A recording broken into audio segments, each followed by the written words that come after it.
Hidup bijaksana di tengah dunia diambang resesi ekonomi global.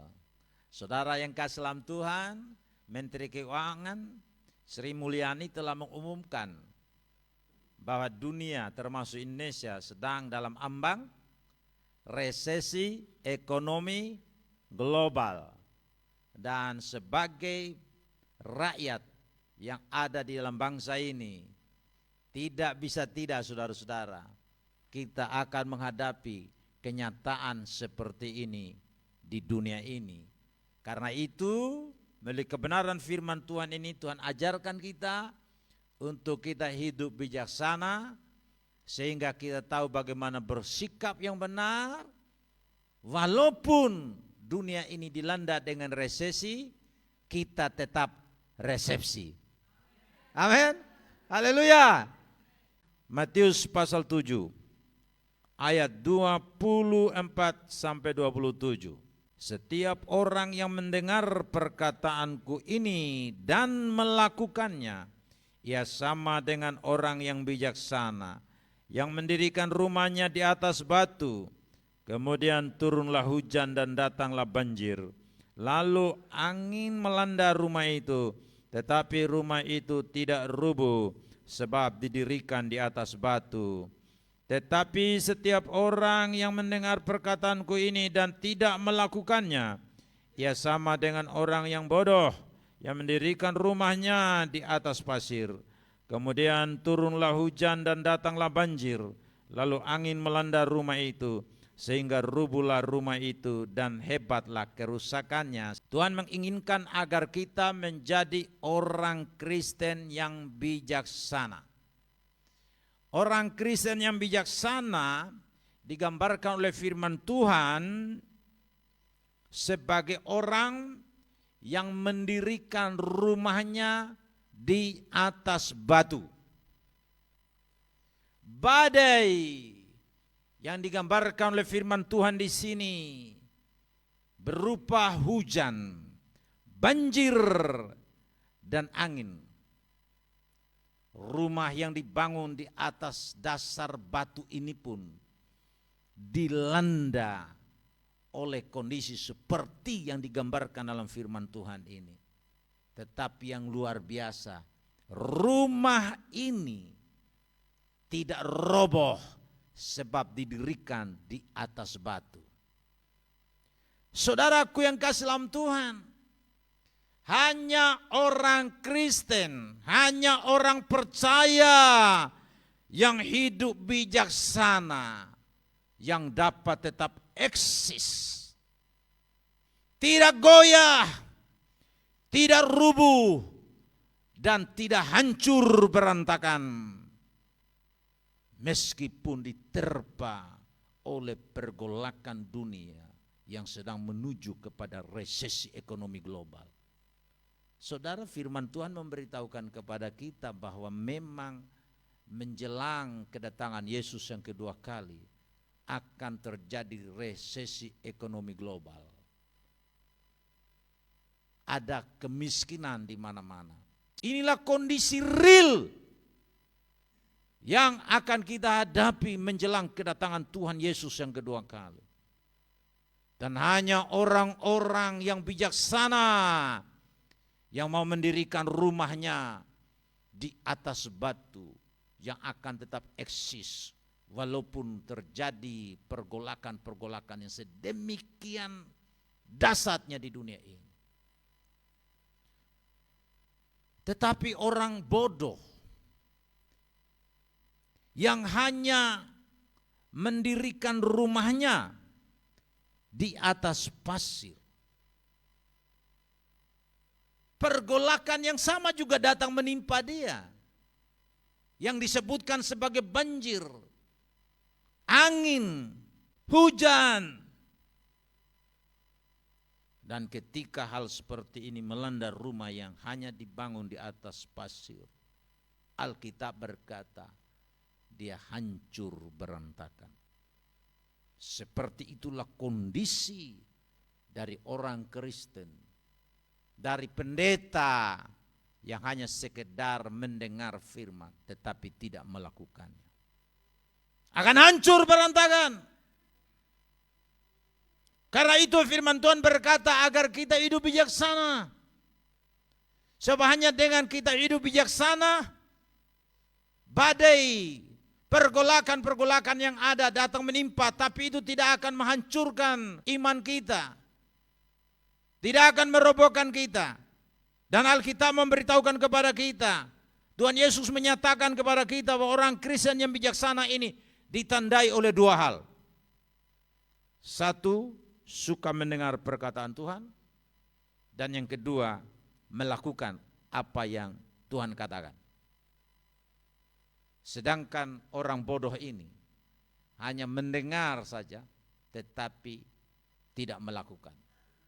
Saudaraku yang kasih dalam Tuhan, dalam Wahyu pasal 1 ayat 3, berbahagialah, diberkati orang-orang yang melakukan tiga hal ini seperti yang dikatakan dalam ayat ini, membacakan apa yang saudara dan saya baca setiap hari. Firman Tuhan mengatakan, saudara-saudara, hanya orang yang mau membaca. Kemudian yang kedua, mendengarkan kata-kata nubuat ini. Jadi membaca, dengan kita membaca, kita juga mendengarkan. Termasuk ketika pemberitaan firman disampaikan seperti ini, kita mendengarkan. Menuruti apa yang tertulis di dalamnya. Jadi ada tiga yang disebut di sini. Orang itu dapat menikmati kebahagiaan di tengah-tengah kehidupan yang penuh dengan pergolakan. Dia diberkati di tengah-tengah dunia yang penuh dengan pergolakan. Kalau dia memutuskan untuk membaca, mendengarkan, dan menuruti perkataan Tuhan sebagai perkataan nubuat. Lalu berkat-berkat apa saja yang kita bisa peroleh, yang kita bisa alami dalam hidup kita kalau kita hidup bijaksana, meskipun di tengah pergolakan dunia menuju ambang resesi ekonomi global. Kita akan lihat yang pertama, diangkat atau dipromosikan dalam kedudukan yang terhormat. Haleluya. Siapa di antara saudara yang mau dipromosikan dalam satu kedudukan yang terhormat? Mau atau tidak ini? Atau mau jadi tukang sampah? Jadi gembel di terminal, bikin masalah, bikin kacau. Mau begitu? Saya tidak mau, saudara-saudara, seperti itu. Saya berdoa dan minta kepada Tuhan supaya anggota jemaat ini menjadi orang kaya raya semuanya. Benar. Di dalam segala usaha yang dilakukan itu sukses. Apakah karena saya menganut teologi sukses? Tidak. Karena orang bisa memahami salah teologi sukses itu. Tapi teologi yang kita bangun di sini adalah teologi Alkitabiah. Karena Tuhan menjanjikan seperti itu. Kalau kita mau hidup bijaksana, seturut apa yang dikatakan oleh firman Tuhan, Tuhan mengatakan Dia yang akan promosikan kita. Dia akan mengangkat kita di dalam suatu kedudukan yang terhormat. Mari kita buktikan ayat firman Tuhan yang menyatakan hal ini. Kejadian pasal 41 ayat 33, kita sambung dengan ayat 39 sampai 44. Oleh sebab itu, baiklah tuanku Firaun mencari seorang yang berakal budi dan bijaksana. Jadi orang yang berakal budi, yang bijaksana yang dicari, saudara-saudara. Untuk apa? Untuk mengatasi persoalan ekonomi yang sedang melanda Mesir pada waktu itu. Saudara mau dicari kan? Anggota-anggota jemaat GBI Sesawi mau dicari? Saudara, saya kasih contoh ya. Kita kan minggu lalu tidak ada di sini toh. Kita ada di Sumlili. Sampai Ibu Agatha Pawe bilang, yang tidak ikut rugi. Ya, ya keluarga ini luar biasa. Mereka bawa tenda sendiri, anak kecil juga ikut tidur di tenda. Anak yang pintar sekali, setiap kali bertemu saya selalu cium-cium saya. Luar biasa sekali. Saya berdoa kiranya anak ini terus bertumbuh seperti itu sampai dia dewasa. Haleluya. Dia bisa di sana, saudara-saudara, dia pulang sehat-sehat saja dan juga ada hadir dalam ibadah ini. Tapi ada yang mengatakan, Bapak, kami tidak bisa hadir itu karena kedinginan. Padahal kalau sakit mungkin pulang sehat itu. Haleluya. Saudaraku yang kasih dalam Tuhan, ketika kita melakukan hal itu di sana ternyata banyak orang yang memberi respon. Ibu Maria Magdalena menghitung itu sampai 250 lebih katanya. Bahkan ada juga yang di luar dari kompleks itu. Maksudnya di kompleks kebun yang kita pakai itu, tapi di luar juga ada yang dapat menonton. Saudaraku yang kasih dalam Tuhan, lalu mungkin berita-berita dengaran, wah ada beberapa yang kemudian berkata, tahun depan kalau bikin lagi, kami juga mau bergabung. Wah luar biasa saudara-saudara. Firman Tuhan mengatakan di sini, Firaun sedang menghadapi suatu keadaan negaranya akan menuju resesi ekonomi. Kelaparan melanda seluruh dunia, termasuk Israel. Tetapi di tengah situasi sulit seperti itu, yang harus dicari adalah mereka yang bijaksana. Lalu diangkat menjadi orang nomor 2 di Mesir. Jadi mangku bumi, jadi perdana menteri. Kata Firaun kepada Yusuf ayat 39. Oleh karena Allah telah memberitahukan semuanya ini kepadamu, tidaklah ada orang yang demikian berakal budi dan bijaksana seperti engkau. Siapa yang mengatakan ini saudara? Firaun, orang yang tidak mengenali Yahweh Israel. Tetapi karena ada kebijaksanaan ilahi yang dimiliki oleh Yusuf, maka dia sendiri yang menyatakan kesaksian, yang menyatakan apa yang diungkapkan di sini, bahwa tidak ada orang yang sedemikian bijaksana seperti halnya Yusuf ini. Engkaulah menjadi kuasa atas istanaku, dan kepada perintahmu seluruh rakyatku akan taat. Hanya takhta ini kelebihanku daripadamu. Selanjutnya Firaun berkata kepada Yusuf, dengan ini aku melantik engkau menjadi kuasa atas seluruh tanah Mesir. Sesudah itu Firaun menanggalkan cincin meterainya dari jarinya dan mengenakannya pada jari Yusuf. Dipakaikannya kepada Yusuf pakaian dari pada kain halus dan digantungnya kalung emas pada lehernya. Lalu Firaun menyuruh menaikkan Yusuf dalam keretanya yang kedua, dan berserulah orang di hadapan Yusuf, hormat. Demikianlah Yusuf dilantik oleh Firaun menjadi kuasa atas seluruh tanah Mesir. Berkatalah Firaun kepada Yusuf, akulah Firaun, tetapi dengan tidak setahumu seorang pun tidak boleh bergerak di seluruh tanah Mesir.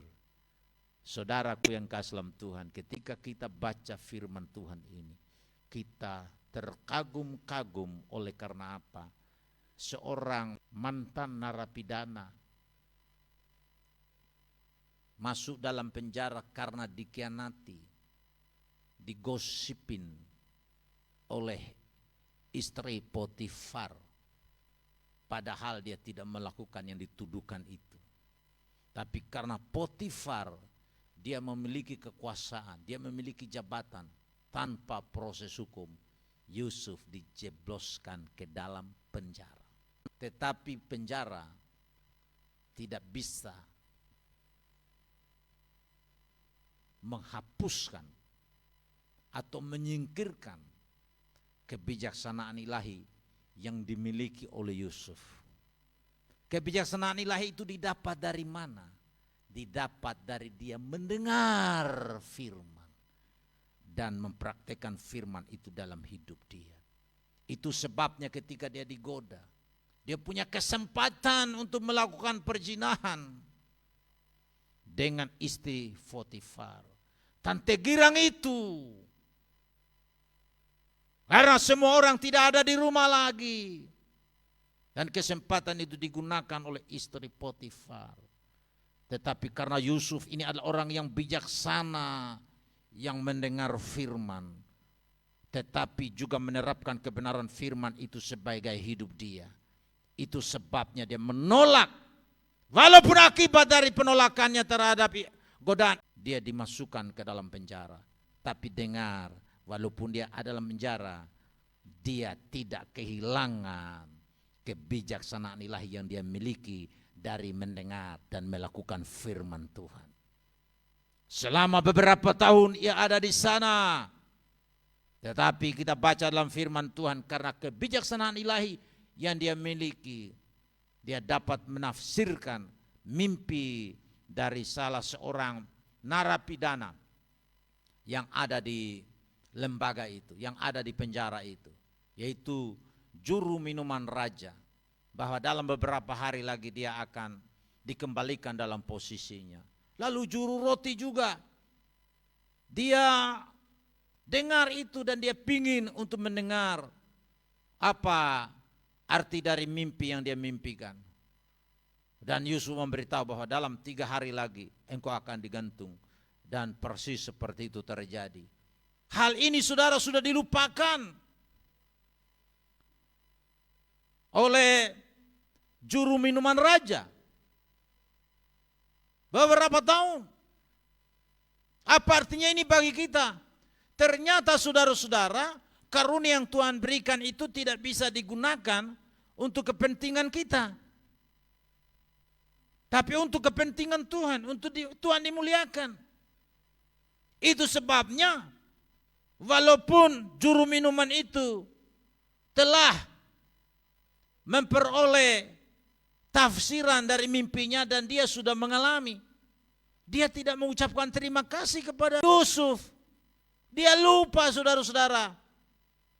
Tapi berapa tahun kemudian ketika Firaun mimpi, dia baru ingat ada seorang yang bernama Yusuf di penjara yang dulu menafsirkan mimpi, baik mimpi dia sebagai juru minuman raja, juru roti, dan betul-betul ketika itu ditafsirkan terjadi seperti itu. Lalu Firaun suruh panggil dia, dan ketika bertemu dengan Firaun, ternyata Firaun mengetahui bahwa tidak ada orang yang memiliki akal budi dan kebijaksanaan seperti yang dimiliki oleh Yusuf. Karena itu dia dipanggil, saudara-saudara, dan betul dengan kebijaksanaan yang dia miliki, dia dapat mengatasi persoalan ekonomi yang melanda Mesir, dan dunia ditolong melalui kebijaksanaan yang dimiliki oleh Yusuf, termasuk orang tuanya dan saudara-saudaranya yang menjual dia ke Mesir juga ditolong dalam menghadapi resesi ekonomi yang melanda dunia pada saat itu. Saudaraku yang kasih dalam Tuhan, dunia sekarang ini sangat membutuhkan orang yang bijaksana. Dan Alkitab berkata orang yang bijaksana itu tidak ada di luar, tapi ada di dalam Yesus Kristus. Karena Yesus Kristus itulah sumber bijaksana ilahi itu. Karena itu kita semua yang ada di tempat ini, mari kita mendengarkan kebenaran firman. Kita mau menerapkan firman itu, karena hanya dengan jalan itulah kita menjadi orang yang bijaksana, dan orang yang bijaksana inilah yang akan mendapatkan berkat dari Tuhan. Tuhan promosikan dia, Tuhan mengangkat dia untuk menempatkan dia di tempat kedudukan yang terhormat, yang istimewa. Dan saya percaya seperti ini yang Tuhan mau buat bagi saudara dan saya ketika kita hidup bijaksana. Kemudian yang kedua, saudara-saudara, di dalam Ulangan pasal 1 ayat 13 dan 15, kemukakanlah dari suku-sukumu orang-orang yang bijaksana, berakal budi dan berpengalaman, maka aku akan mengangkat mereka menjadi kepala atas kamu. Haleluya. Kemudian aku mengambil kepala-kepala sukumu, yakni orang-orang yang bijaksana dan berpengalaman. Lalu aku mengangkat mereka menjadi pemimpin atas kamu, yakni sebagai kepala pasukan 1.000, kepala pasukan 100, kepala pasukan 50, dan kepala pasukan 10, dan sebagai pengatur pasukan bagi suku-sukumu.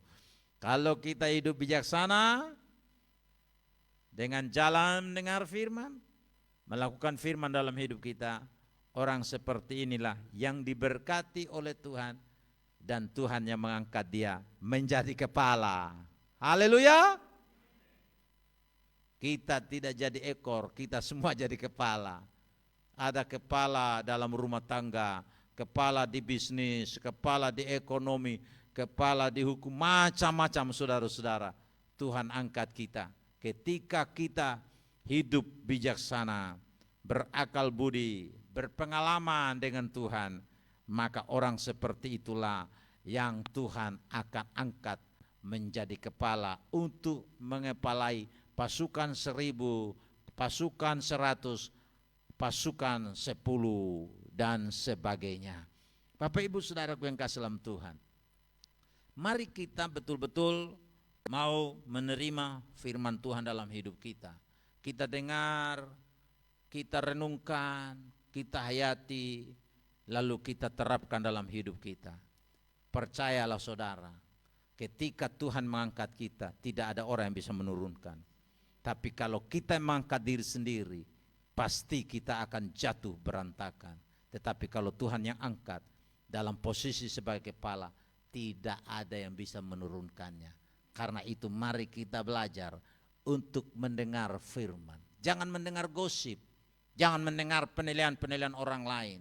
Karena orang terbatas menilai kita, hanya Tuhan yang menilai kita dengan teliti dan mengenal kita. Bahkan dari jauh firman Tuhan berkata, dia kenal kita.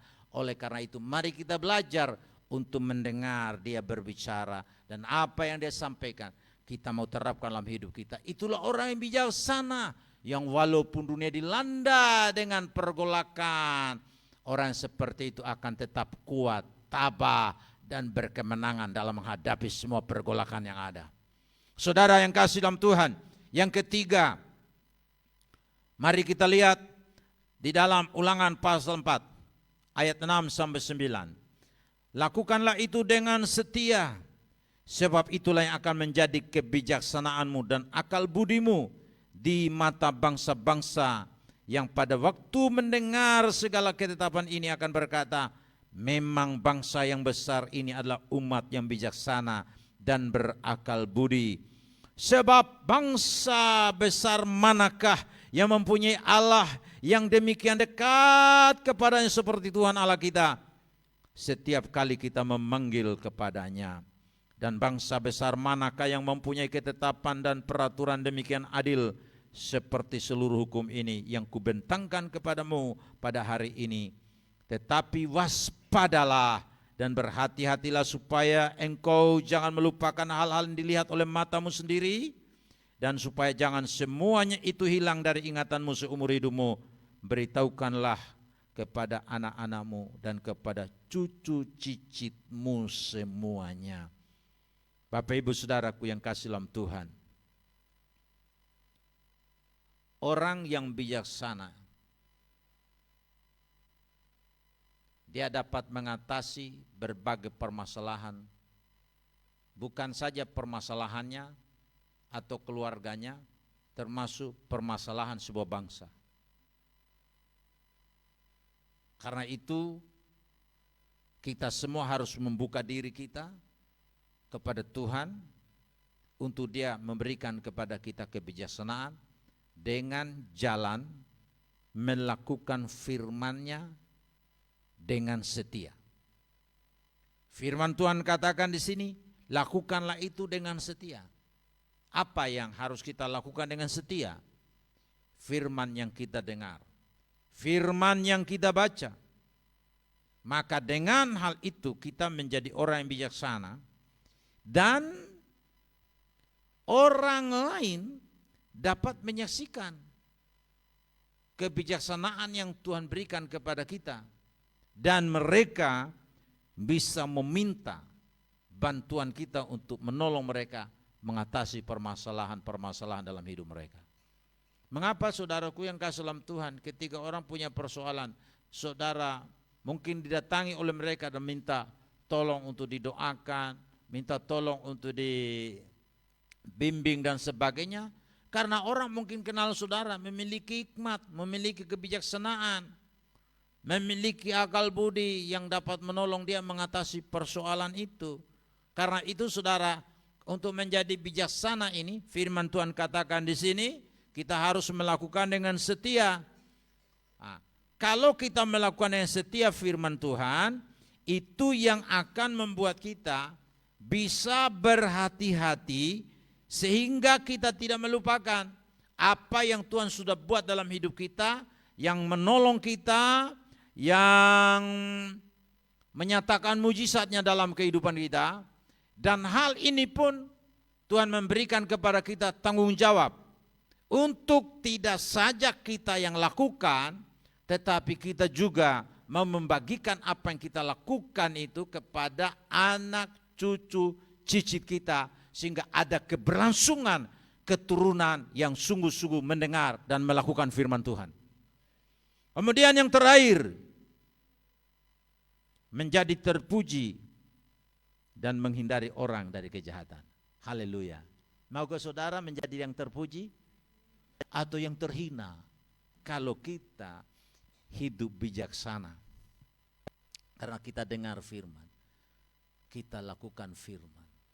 Orang seperti ini mendapat pujian yang luar biasa. Dan dia juga dipakai untuk menghindari orang lain dari berbuat jahat. Kenapa orang senang berbuat jahat? Karena dia bodoh. Bodoh saudaraku yang kasih dalam Tuhan. Yang seperti itu. Hanya orang yang bijaksana, yang hidupnya terpuji, dan orang seperti ini akan menghindari orang lain, bahkan dirinya sendiri, dari berbuat kejahatan.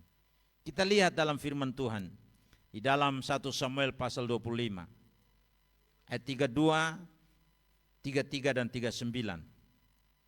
Lalu berkatalah Daud kepada Abigail, terpujilah Tuhan Allah Israel yang mengutus engkau menemui aku pada hari ini. Saudara, yang terpuji itu bukan hanya kita yang hidup bijaksana, tetapi juga dengan hidup bijaksana kita mempermuliakan Tuhan. Ini yang luar biasa ini. Makanya karena Abigail ini, dia seorang wanita yang bijaksana, maka dengan kebijaksanaan ilahi yang dinyatakan melalui kehidupan Abigail, memungkinkan Daud sebagai seorang yang sedang dikejar-kejar oleh Saul untuk dibunuh, Daud bisa memuji Tuhan Allah Israel karena kebijaksanaan yang dimiliki oleh seorang yang bernama Abigail, istri dari Nabal.